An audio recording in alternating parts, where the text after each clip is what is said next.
Bismillahirrahmanirrahim. Assalamu alaikum and welcome to Newsroom. I'm your host, Khalid. Today is the 20th of June 2024 and today we are going to concentrate on Indian politics. We are going to divide this whole political, should I say sham or political machinations, should I put it that way, or should I put it the way they have tried to use religion with politics. Have they succeeded? Have they not in these elections? What have they done in India? What have they done in Indian illegally occupied Jammu and Kashmir? What were the repercussions on the stock market and other avenues is what is going to be the whole crux of today's discussion. We have three guests with us. We will be, of course, discussing with them the whole gamut of these avenues as far as India is concerned during the course of this very show. We've been joined by Dr. Maleeha Lodhi. She's a former ambassador to the United Nations. Also Dr. Syed Aleem Gillani Sahab, who's right here with us in the studios. He's an international affairs expert and joins us after a bit of a hiatus, let's put it that way. And of course, also we'll be joined by the Foreign Secretary of Pakistan, Mr. Jauhar Saleem. Let's begin without further ado and we will begin with the Indian stock market scandal that has erupted and that is linked to politics, pre-election politics, because a lot of boost was given as far as the BJP is concerned, that they will get the 400 seats and you need to invest in the stock markets because they will surge after the elections because of our win. That did not happen. Aleem Saab, Indian opposition leader Rahul Gandhi has demanded an investigation into the stock market crash that hit investors at the end of the general election. He accuses BJP of making misleading predictions about stock prices surging after the 4th of June, the day the results were announced. He also claimed that Narendra Modi encouraged people to buy stocks before this, which led to them losing money when the market crashed. BJP denies the allegations. To which extent, in your point of view, did the BJP go to attract voters, crashing their stock market as a consequence? Why this confident? To me, it is kind of a thing that changed the entire scenario in India for the first time. To be very precise, they were expecting to cross the 400, as you rightly identified. But once they landed on 293, it was an eye-opener for them that whenever they pursue such kind of a policy where they adopt an exclusivist approach, excluding the segments who are negating your policies, and particularly their economic policies, the myths versus reality. They propagated it the right opportunity to invest in stock exchange and got maximum benefit out of it. And rest of the voters are even expecting that they will cross the 400 figure, sorry. But as a result, whatever the people of India completely adamantly rejected this manifesto, that where he is always like following the centralized way of governing. He is not taking all the stakeholders into the loop. He is not giving the space to the concerned tiers so that they can have their say in the system. For instance, a policy is always a blueprint for a country's the way they are going to operate in the longer sphere. But what he do whenever he governs, if you meticulously compare the previous with the current scenario, he was having a majority he was using the majority and using a centralized authority over them. Now it's no more there. The coalition, we have to rely on the partners which are not reliable even. The switching of such kind of Omar, as we were rightly at this point in time, we know that this BJP is a part of National Democratic Alliance, NDA, and that National Democratic Alliance propagatically depending on now on the coalition partners. They are not enjoying the liberty that they are enjoying in the previous phase. True. So in the stock exchange, the gamble was there. They thought that it was go their way, but unfortunately, unforeseen circumstances intervened, and now they are on their own. So this is an eye-opener for even the economic community of India. All right. But which is very strange, Aleem, is that despite whatever was being propagated pre-elections, during elections, shouldn't the economists or those who invest in stock markets have shouldn't they have been more prudent as far as investing in the stock market is concerned? Well, coming back to Rahul Gandhi, he demands that a joint parliamentary committee investigate the alleged scam and the role of Mr. Modi and the senior minister. Mr. Amit Shah had told NTV News, and I need to highlight that in an interview, the stock market crashes should not be linked with the elections. But even if such a rumor has been spread, I suggest that you buy shares before 4th of June. It will shoot up, quote unquote. Now, Mr. Gandhi claims this is the biggest scam in India's stock market history, alleging that the manipulation benefited certain dubious foreign investors, quote unquote, causing Indians to lose trillions of rupees. Who are these dubious foreign investors, and will this scam ever be investigated, as has been demanded by Rahul Gandhi? This brings to the most interesting part of this entire debate. Those dubious investors, what you need to understand that Narendra Modi has been consecutively charged for only rewarding few of the economic giants of India, be it the Ambanis, and this is the claim on them that he is only supporting the key individuals who are supporting him in his agenda, and completely negating the rest of the people. The parallel Rahul Gandhi arrived with this idea that I will float the funds and in the common people instead of allowing some people to accumulate that much of a wealth. So if you particularly examine where their economic policy is right now standing is, they claim that they are rapidly growing at the pace of 8%. Their economy is under Modi, but on reality what it is, only 45% of unemployment, they are facing the biggest unemployment rate. Modi was miserably failed to deliver on this front. True. So, all right. So, but the fact remains that I don't see this joint parliamentary committee ever investigating the election, because the BJP or the NDA is currently in power as well. Dr. Maleeha Lodhi, former ambassador to the United Nations, joins us online. Dr. Sahiba, thank you very much to have joined us. Dr. Sahiba, we are discussing currently the stock market scam that has engulfed India and Rahul Gandhi's claims on how the BJP has misled the investors, and also he talks about certain dubious foreign investors that have caused Indians to lose trillions of rupees as a result of this scam. Mr. Modi's departing Trade Minister Piyush Goyal refutes the allegations. He accuses Mr. Gandhi of misleading investors. In your point of view, will the BJP ever accept its machinations as far as this stock market scam is concerned? Well, it's pretty obvious that they won't. You've just described how it has been rejected, the allegation. Nonetheless, the allegation by Mr. Gandhi is a valid one. It obviously needs to be investigated, but I doubt whether the system would allow that. The system is controlled right now by the BJP and its allies. So, I mean, there's always the possibility that somebody may go to court, and then we don't know how it would proceed from there.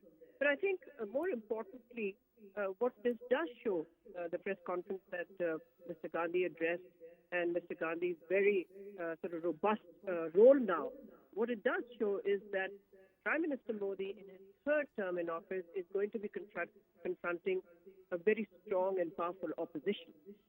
He didn't have to do that in his last two terms.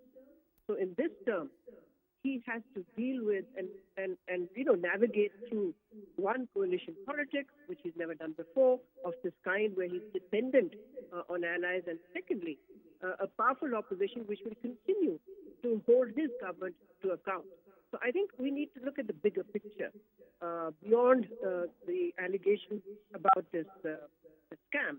And the bigger picture does show Prime Minister Modi challenges increasing and intensifying.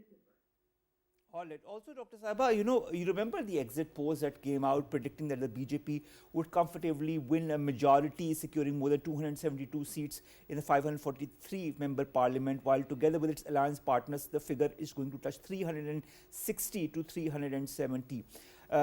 But in fact, this did not happen. When finally the election results were announced, the BJP failed to reach the halfway mark on its own, and the NDA got just 293 seats in total. Now, Mr. Gandhi now claims that the exit polls were fake and the BJP knew that it was not going to get or win more than 220 seats from its internal survey and the feedback from the intelligence agencies. Despite that, the exit polls, he says, were made to show that the BJP was winning a large number of seats. Was it, Dr. Saiba, these exit polls that gave the Indian public a fake narrative as far as the number of seats that the BJP would eventually win? But it didn't make any difference, did it? I mean, whether these exit polls got it right or wrong, and of course they got it wrong, it didn't make any difference to the outcome. Because the outcome was that the BJP lost its majority. And it had to, as I said before, it had to form a coalition government and rely on wily and fickle political allies. So whatever the exit polls may have said, it didn't really amount to anything. In fact, they eroded and undermined the credibility of such exit polls. I mean, these are always very, very dicey, frankly. Exit polls in every country are pretty dicey. In many other countries in the West also, we've seen exit polls go completely off track because people often do not tell those who are carrying out these surveys their real intention, how they're going to vote. And that's exactly what may have happened in India, that the polls were predicated on what people were telling them, and maybe people were not telling them exactly how they intended to vote. So I think, again, the main issue is not whether they got it right or wrong. That's all over now. It's finished. It's in the past. It's dead and buried. I think the key question as we look forward is what kind of government Modi is going to run, what kind of policies he's going to run, because this is, after all, a coalition government, and he has to do something he's never done before, which is sharing power. He's never had to deal with regional kingmakers of the kind that he has to now. So all of this is uncharted territory, as well as, of course, contending with a very strong and powerful opposition. So I think the key question to ask is not whether the exit polls got it right or wrong. The key question to ask is how will he manage this coalition and what kind of policies will he pursue? That is true.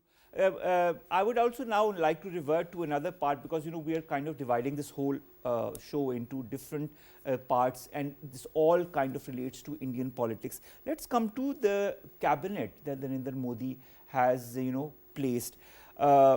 This is, of course, a 71-member cabinet, including 11 National Democratic Alliance ally ministers. The previous cabinet had around 81 ministers. A significant concern is in the new council the number of ministers with declared criminal cases.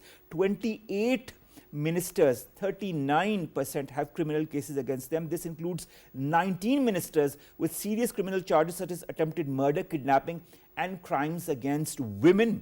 Notably, Shantanu Thakur, Minister of State for Port, Shipping and Waterways, and Sukanta Majumdar, who is the Minister of State for Education and Development of the Northeastern region, have cases that, that are related to attempted murder under Section 307 of the Indian Penal Code. What is Modi's strategy to rule this time, as he has done before as well, with the criminal cabinet? Shouldn't he have been more careful while selecting the cabinet members?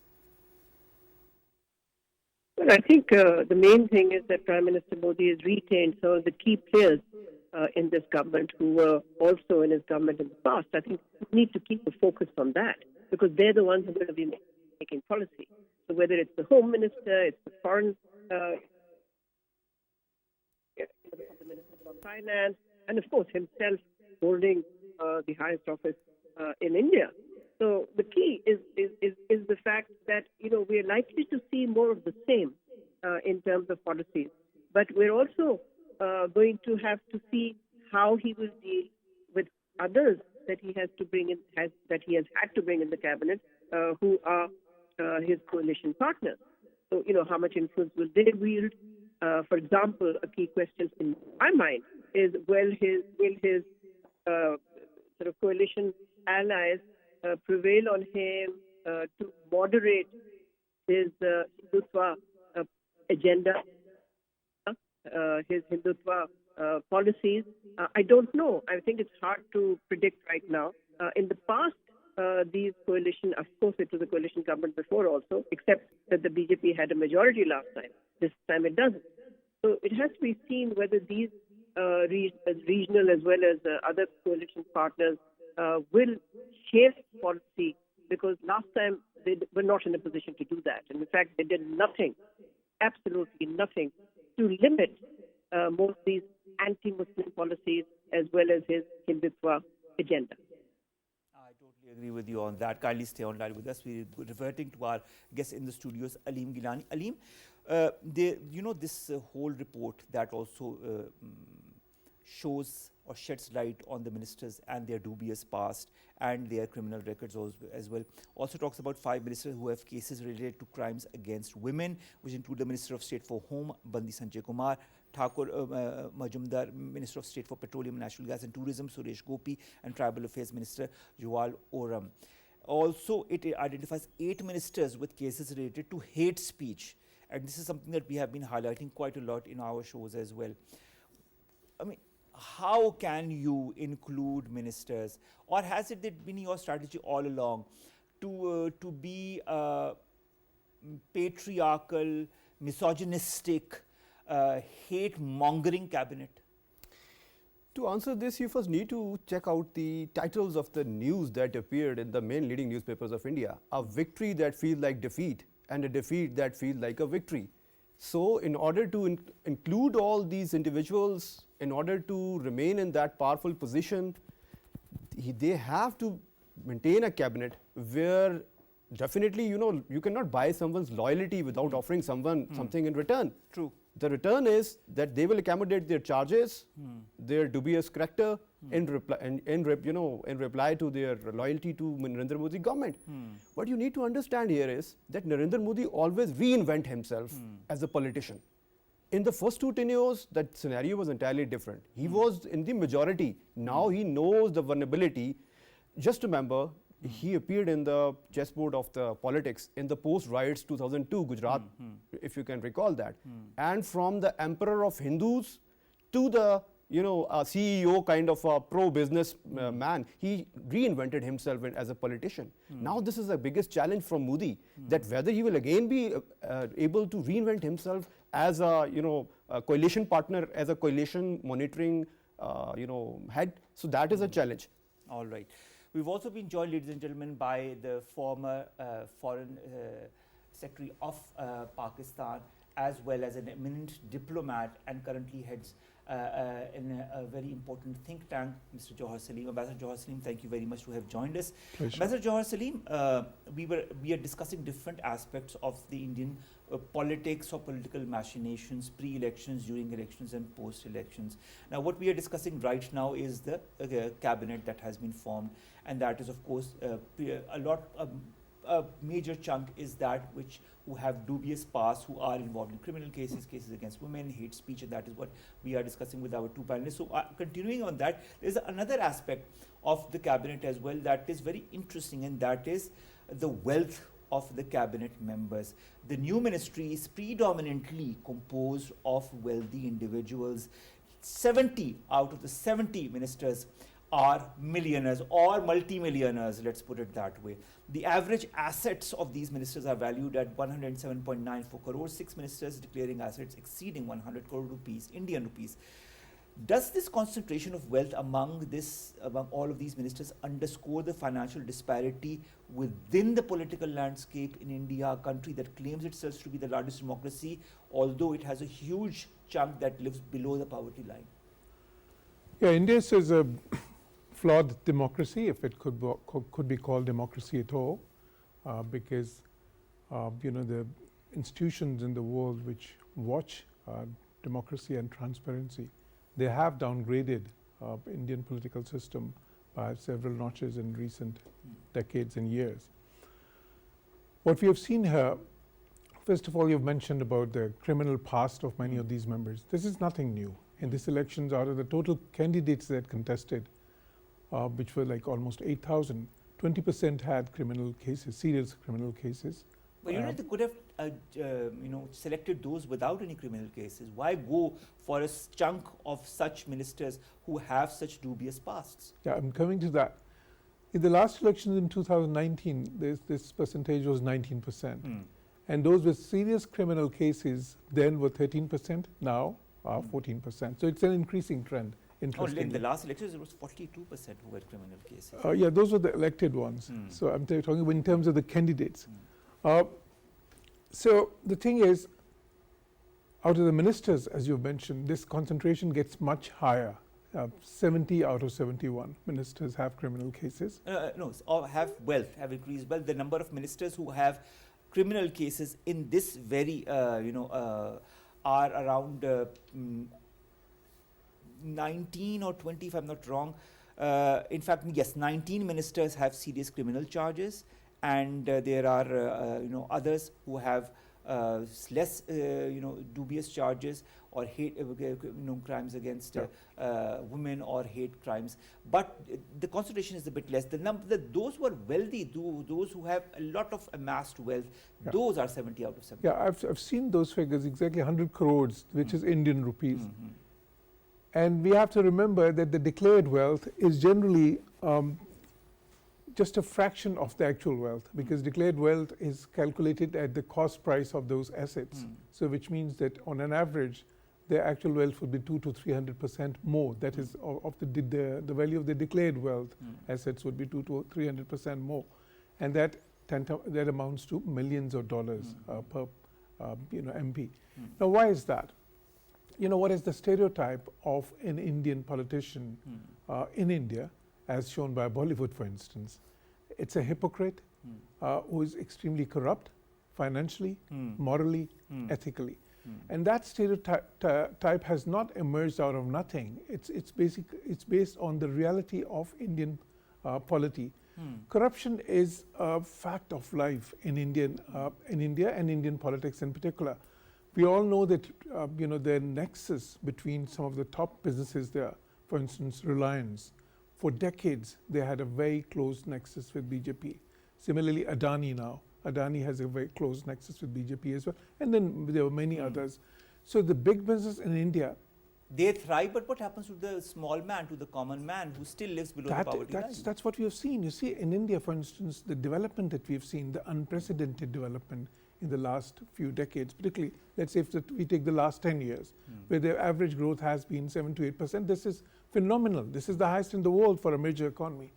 They've taken out, they claim hundreds of millions out of poverty, and the India has climbed from the 9th biggest economy in the world to 5th biggest now, and is poised to be 3rd biggest in the coming years. So that's huge. But on the other side, what we see, the soft underbelly, and what is that? The middle classes, they have been squeezed. The poor, particularly in the rural areas, they have been literally up in arms against the government. The farmers' marches that we saw in many states. And so what is happening in India is there's a rising inequality. India is now one of the 3 countries in the world with highest Gini coefficient, which measures the inequality. So India is one of the 3 most unequal societies financially in the world. So this wealth, all this glitter and glamour that we see, it's concentrated in certain classes. For instance, if you take it, the number of billionaires that have increased in India. India now has, Mumbai has the 4th highest numbers of billionaires in the world, and is poised to be number 2 in the coming 5 or 10 years. No, there's nothing wrong with having a lot of millionaires, but there needs to these be are billionaires in dollars. Economic disparity. There needs to be some kind of a balance between that. You cannot have one end of the spectrum that is increasing, and the other end of the spectrum also that is increasing in number. Exactly. That is this is called trickle-down economics. Trickle-down economics is when you say that, okay, we'll make the cake bigger, and then some of it will trickle down to the masses, It has never worked, like in many countries, wherever they have practiced it, they had to reform their policies or change their policies. Now, India is practicing the same, the trickle-down economics, whereby the rich are getting richer with the and everybody else is dependent on the largest of the rich. So some of the wealth trickles down. But the problem with this model is that India is also a hugely corrupt society, and because of that, in Western, more developed societies, trickle-down economics can work to a certain extent because of the taxes. There's some redistribution of wealth, and because of other measures as well. Now, what they're doing in India is, these rich are not paying the taxes that they should. But what the government is doing is, the government has started a lot of charity programs. In India has the biggest charity program in the world, in the sense that literally hundreds and hundreds of millions of people, they are getting state sort of largesse in terms of sort of, like basic commodities or sort of, or basic income. But this is not a great model, because you're not providing jobs to people. You're not teaching them skills. You're making them beggars. So I think that the Indian model of development, although it is, it's working in some ways, but for the majority of the people in India, in terms of jobs availability, in terms of skills development, in terms of the redistribution of income, in terms of their access to capital, in terms of their access to basic amenities, it's not working yet. And they will have to change it.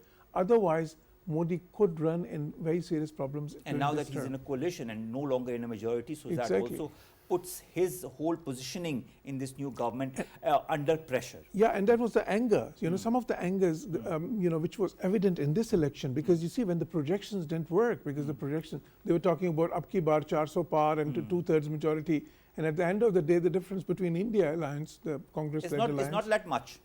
Just 60 seats. So basically, which means if 30 seats had basically like flipped to that side, that would have been it. Agreed. Dr. Maleeha Lodhi, coming to you.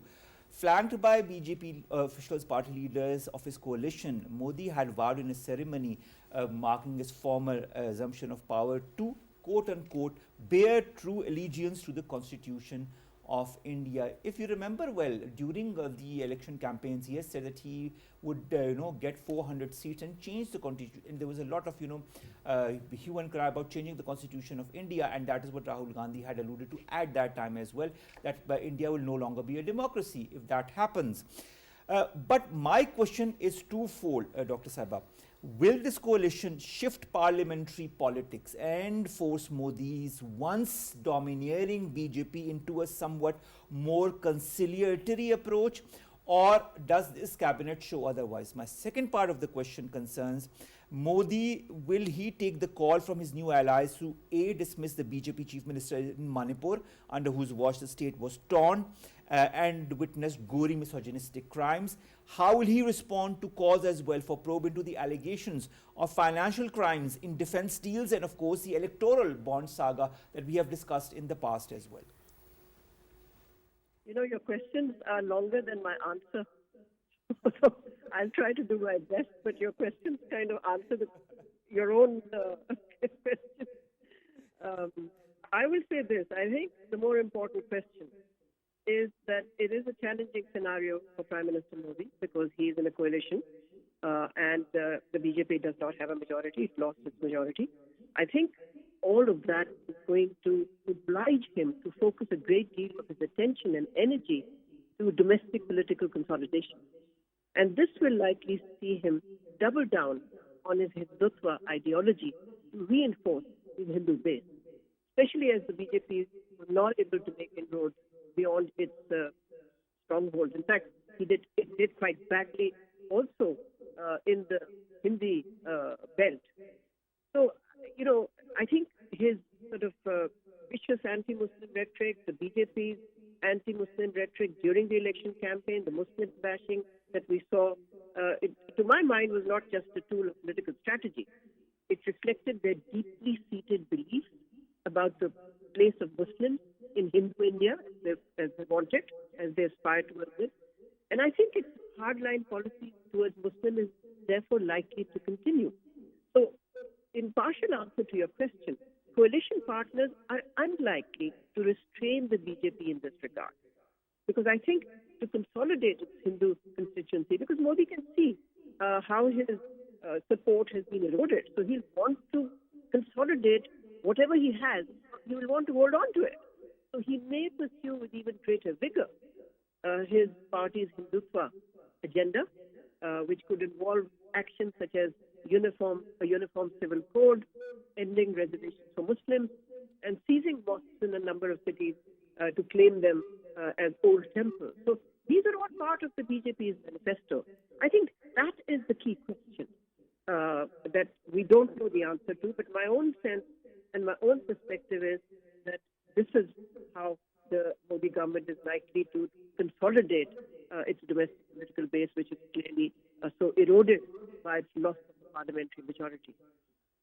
All right. So let's see how that. I mean, we will see in the coming days and weeks, Dr. Saba, how this is all going to board along and how, of course, this is going to move forward. Aleem, coming to you, during the election phase, pre-election phase, India has always used what they call Pakistan card, or what we also call the Pakistan card, because this is they use each and every opportunity to malign Pakistan, to destabilize Pakistan, to point fingers at Pakistan whenever something happens in their country. We remember Pulwama. There was a recent incident that happened as well in occupied Kashmir, where 10 pilgrims were killed, 33 injured in a firing on a bus carrying Hindu pilgrims in the Riyasi district. And of course, again, the whole narrative began building up of involving Pakistan in this. False flag operations are also nothing new as far as India is concerned vis-a-vis Pakistan, then of course blaming Pakistan for it. What do you think of the Indian post-election position on Pakistan? Is it going to remain the same? Because as far as what Dr. Saiba says, she says that BJP's hold will remain despite the fact that they are no longer in a majority. What's your take on that? She rightly identified that seeing the Modi in the power, who is adroit at inventing himself into a new role, I completely believe that he will again overcome the coalition partners in a manner, as you were rightly identifying in the previous phase, regardless of their cases, regardless of their criminal career, whatsoever they are. So he knows how to do it. Coming to your second part, Omar, what Modi has to offer to the Indian people? One, the economic reform. Number two, the anti-Muslim rhetoric, and then third is anti-Pakistan card. This anti-Pakistan card usually, start to work before election. The same environment has been created, be it the surgical strike drama, be it the false operations in that context. So after the election, I believe that now the dust will get settled and they will not dare to, this diversionary theory of war is limited to winning the election campaign. Once they are done with it, now they have other things on the table. And then the preceding part, I was about to add a very important point, and that was regarding with if you can recall, when Donald Trump was there in India, there was an event called Namaste Trump. And 640 feet long wall was erected within no time to cover the views of the slums. He did not want to project that area, the local miseries of the people. So you can well imagine he always adroitly switched between these three cards. Anti-Pakistan card is very much acceptable in India. But to the irony is, the north part of India is simply, it was a hub for their BJP voting belt. But this time, he was not able to secure maximum marks and in that context as he was about to do it. If I put it in academic form. Of course, I can understand. That's why the smile. Jauhar Saleem Saab, let's talk about the anti-Muslim narrative. We've seen that during the elections. We saw that before the elections. And during the elections, it got very heightened along with the anti-Pakistan rhetoric. But when you look at the post-election scenario, not a single Muslim minister has been included in this new cabinet. Also, no Muslim parliamentary member has taken oath after the elections. 200 million plus Muslims' fate is at stake with this new parliament, which we don't know how it's going to deal with the Muslim majority. But looking at the past, there's a lot of question marks and as to what is the fate of the Muslims. Then comes Indian illegally occupied Jammu and Kashmir, which of course is a Muslim majority area and is a region that is contested as per United Nations regulations, but India claims it as its own by abrogating Article 370 and 35A. Do you feel now in this government, the Modi's plan to convert occupied Kashmir into a Hindu majority will bear fruition?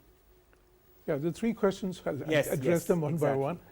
And the first point is about representation of Indian Muslims in the government, in the parliament as well. Now we have seen that during Congress times, there used to be generally a couple of Muslim ministers, although sometimes they were like show boys, as Khalid used to call them. But still, they were there. When the BJP took over, that decreased to like one minister. Generally, they would have a minorities minister who would be a Muslim. Like for instance, in the last cabinet, there was Mr. Abbas Naqvi. But he was not a Lok Sabha member, he was a Rajya Sabha member. And then he had to resign in 2022 because he was not re-elected. So then there was no representation, no Muslim member since 2022. Now this time as well, what they've done is they've not even taken a single Muslim. First of all, they did not even awarded party ticket to any Muslim in India, which is shocking because this is over 200 million people, because they always claim that there are more Muslims in India than Pakistan. If that be true, then why don't you award even a single ticket? And their excuse was that they did not have the capacity to win. That's what Amit Shah said. But the problem with that logic is that there are over 50 seats, 50 constituencies within the 543 constituencies of Lok Sabha, where Muslims were more than a 1/3, you know. So 1/3 mean that they could have easily won an election there, you know, because 1/3 of the total vote, you know. So the candidate who wins an election just gets normally about less than half of the votes, of the total votes. Then there were 12 constituencies where Muslims were in majority, you know, and still they did not even award, you know, like any ticket to the Muslims. That's one thing. So they're practically disenfranchised Muslims. Now this is a very well thought out policy, because they, you know, they claim to be the party of Hindu Rashtra. They want to create a Hindu Rashtra. There's the party of Hindutva ideology. They're the party emanating from RSS, which was totally based on anti-Muslim and to a certain extent anti-minority stance. So I think they want to keep that ideology intact. They because from their perspective, you know, like bringing in Muslims would kind of, you know, be some sort of an impurity which they don't want. But having stated that, I believe because there are other parties, you know, because this time there's a coalition government, and these other parties which are there, like TDP and others, they are less of Muslim haters than BJP, and they might sort of, you know, like encourage or sort of, you know, push BJP towards having a Muslim minister just for show, because there's going to be some addition. So I would not be surprised that at a subsequent stage they might have a Muslim minister, but that wouldn't really mean much because the symbolic sort of, you know, like damage has been done. I mean, the intent has been shown. Now we come to sort of, you know, what is happening in Indian legally occupied Jammu and Kashmir.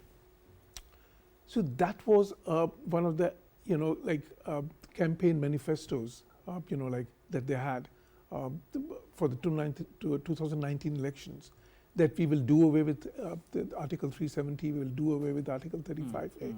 And they did that. As he, you know, also implemented, you know, some of the other very sort of, you know, Muslim hating planks of his campaign, 2019 campaign. For instance, the raising of Babri Mosque and construction of Ram Temple instead. So he did that, and by doing so, what they've achieved, first of all, they've given them domiciles to, as per the figures that we've seen, literally Muslim millions, you know. So what they're trying to do is they're trying to change the demographics of illegally occupied Jammu and Kashmir, because you see the Article 370 and 35 in particular, I think 35A from our perspective was more important, because why? Because it is a disputed territory, and as per international law, and as per all, and as per the Shimla Accord, and as per the UNSC resolutions, all of that forbid a change of forcible change of demographics, because it's a disputed territory. You're not, you know, you can't do that. But by sort of, you know, like removing 35A, and by deliberately sort of, you know, like issuing those, you know, like legal domiciles, and by inducing a lot of sort of, you know, like businessmen to come and invest there and sort of, you know, change the demographics, they are trying to, and again, what they've done is that they've broken up that illegally occupied Jammu and Kashmir into two or three territories. And that is what, you know, has not, I don't know whether it's worked or it's not worked in their favor, but it is not working for the people of Kashmir. I have to go to Dr. Maleeha Lodhi. We're a bit short of time, so I have to get as much input from my eminent guests as possible. Dr. Maleeha Lodhi, the BJP did not field any candidate in J&K because of fear. No BJP representative participated in the 3 seats of occupied Kashmir in these recent elections. Do you feel BJP and its allies have lost their popularity in the Kashmir region? Is this trend going to strengthen in the coming months? I don't think they had any popularity to start with. I think that's a complete piece of nonsense. BJP popular in Jammu and Kashmir? That's an occupied territory. There is repression there. The elections that take place there are sham elections. So what are we talking about here? In fact, they have not had the courage to hold elections in the assembly. As you know, there's been no assembly there for years and years now. Why is that? The reason is very simple, that an occupying part can never win elections. I think, importantly, we should also focus on the fact that Engineer Rashid, as he is called, who's a jailed Kashmir, won the election from jail. His son and his father, they campaigned for him. And the fact that he won, now he is a very strong voice in occupied Kashmir. And an opponent, I mean, very strongly opposed India's August 2019 action. So what does that say about the sentiment in occupied Jammu and Kashmir? What it says is that this vote was BJP. It was a vote against India. It was a vote against the occupation of Jammu and Kashmir by India. I agree with you. It is a vote against the occupation, and it's a vote, the absence of that is also shows also the real sentiment that prevails within the people in illegally occupied Jammu and Kashmir. Thank you very much to all three of my eminent guests. I'll begin with you, Dr. Maleeha Lodhi Sahiba, former ambassador to the United Nations, and here in the studios, Dr. Syed Aleem Gillani Sahib, international affairs expert, and Jauhar Saleem Sahib, as usual, our very, very eminent guest and former foreign secretary, and of course the head of a current think tank. Thank you very much to all three of you to have joined us. Ladies and gentlemen, this is a continued debate as to what the Indian politics mean to the people of India and how it is all going to move forward. A lot of questions remain which will be answered in the next couple of weeks and months as the political designs of this new government come into play. We'll be watching that and we'll be reporting on that. Omar, Khalid bids you farewell. We'll see you inshallah very soon with news stories that pertain to us here in Pakistan. Allah Hafiz.